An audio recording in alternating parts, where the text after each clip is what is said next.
क्या क्या पड़ा हुआ है।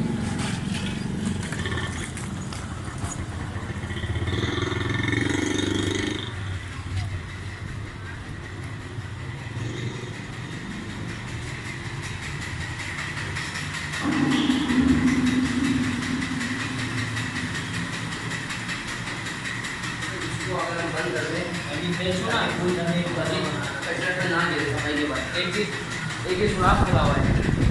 इस सुराख को अगर बंद कर देना तो देखो उसमें सारी मट्टी अंदर जाएगी। नहीं ये नहीं हुआ है, सुराख को खोलना है। सुराख को ऊपर